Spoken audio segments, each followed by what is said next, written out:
Hello, it's your favorite sports Unc here. Don't forget to hit that subscribe button to join the fastest growing community on YouTube. Remember, Nightcap doesn't happen without you. So please subscribe or you're going to make Ocho cry. Ocho, Kyler Murray posted a photo of him wearing a retro Virginia Tech Michael Vick jersey while posing with one of his two Pitbulls. Murray took down the post after seeing online backlash. In no way, shape, form do I condone animal cruelty or dogfighting. So I apologize to anybody or whoever I affected with that. Yeah, I mean, listen, Hey, Kyler. honestly, honest mistake on his part. He probably wouldn't even think about that. So honestly, Pitbull and Michael Vick. So you couldn't get anybody else jersey. Michael Vick. Think about it. I'm gonna say it one more time. Michael Vick. I see. Pitbulls. We thinking about it. You're not hearing me. We thinking about it. We understand it. He wasn't thinking about it. Because if he was thinking about it and remember the situation that happened when it did happen, he wouldn't have done that. That's an honest mistake. Okay. That's an honest mistake because you know better. Yes. You know better if you understood. Wait a minute, this happened years ago. Yeah, this was like 2000, 2007, 2008ish. So how was Kyler Murray then? No, how was Kyler? Maybe 11. He was. maybe 10. I don't know. Either 27, 28. So this was 17, probably 17, 18 years ago. Do you think he even remembers? Because if he remembered, he wouldn't have done that because, okay, you know what? I'm the quarterback, face of the franchise. I shouldn't do this because this is how they can view it. I think people are looking at it like, bro, of all the jerseys that you got a Michael Vick Tech jersey on, and then the dogs that you got are pit bulls. Ocho, if it's not a pit bull, I don't think anybody make a correlation. If it's a German Shepherd, if it's a Borbal, it's a Chihuahua, it's a Frenchie, it's just that the Vick jersey and the pit bull. That's what got. You know what? Honestly, I don't care what dog it was. It wouldn't matter if it was a dog in general. You know how society is. Twitter mob, they would go get him anyway. Listen, it could have been a Pomeranian. They gonna link it to what you doing taking a picture with a dog and you got that. You know, it's unfortunate. Obviously, when we make mistakes we will always be remembered by those mistakes. Always. And including Vic, including myself. You're absolutely right. It is. It's what you do after the mistake that you're judged by your most egregious mistake.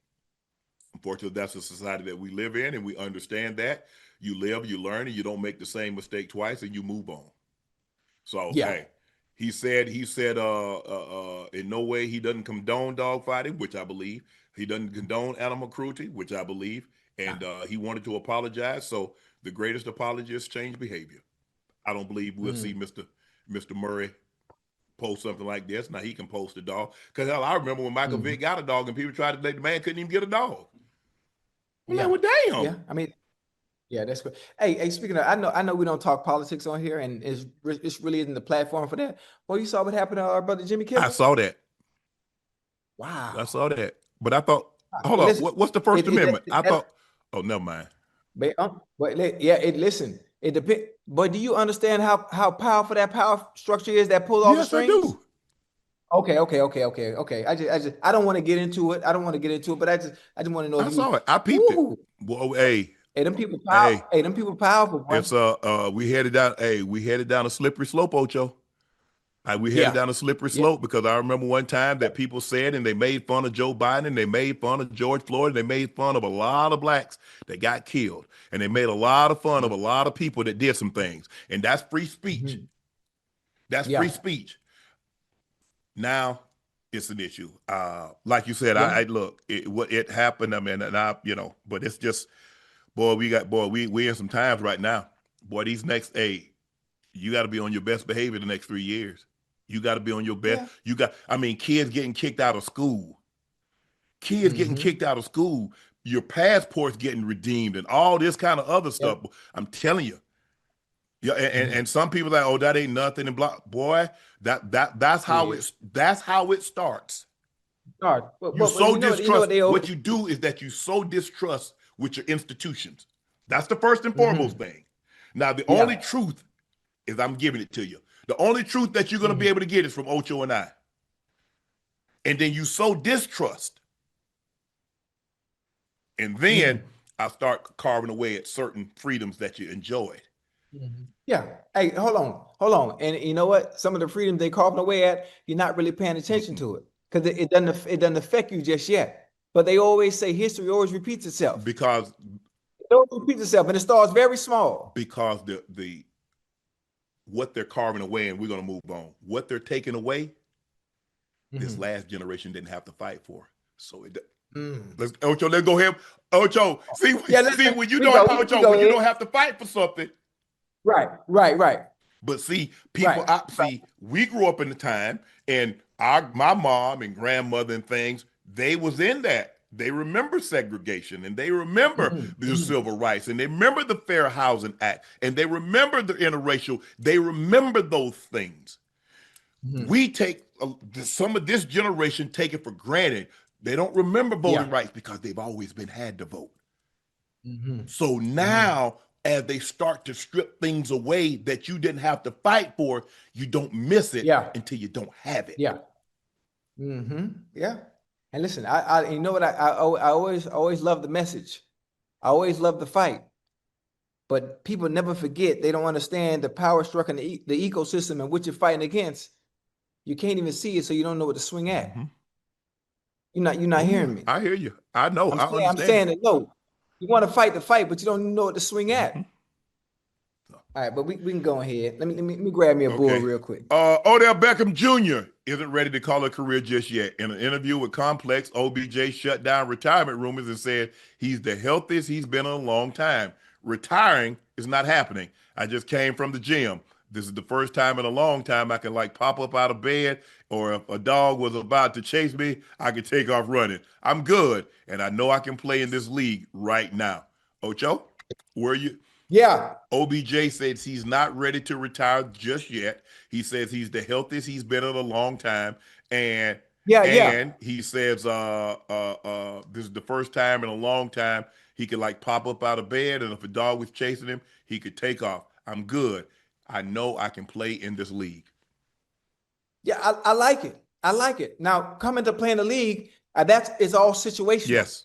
What team will put you in situations that are advantageous where you can do what you can do? That's the hard part, Unc, because all the teams have their number ones and number twos. What situation can you go to? There are 32 teams. What teams can you go to that will put you in situations where you can help them offensively? That's what matters. It's just not about going anywhere. It's just not about being on the roster. Somewhere you can be happy, you can be somewhat productive, and help a team win. I know one team that can help right now. We could help, and they struggling with receivers dropping the balls, having issues. Shoot, going down there with 15 in Kansas City. What are we talking about? Come on now. Yeah, I mean, you got one sitting right there. I mean, I'm not an offensive coordinator. I'm not a scout. I'm just understanding he might not be the Odell Beckham of the New York Giants. Yeah. He might not be the Odell Beckham that we're used to seeing who made the spectacular one-hand catch. This is the Odell Beckham. If given the opportunities, he can still make plays. That's all it comes down to, opportunities. Sometimes they think we wash. When we're really not washed, we just don't get the opportunities we used to get because of injury. They see you one way after you get hurt. You get hurt twice, they view you in a whole different light. And then when you start bouncing around teams, Ocho. Yeah. And I think the thing is he's going to have to change his mindset. You see, like D-Hop. D-Hop, I'm not getting 60 plays a game. I'm going to get 10, 15 plays, and I got to make each play count. And so that's the kind of the way you have to shift your focus because you're not the man. You're not. At best case, you'll be third. D-Hop has accepted the fact with all those All-Pros, with all those Pro Bowls, D-Hop it's Rashid Rice and it's Bateman. Then it's me.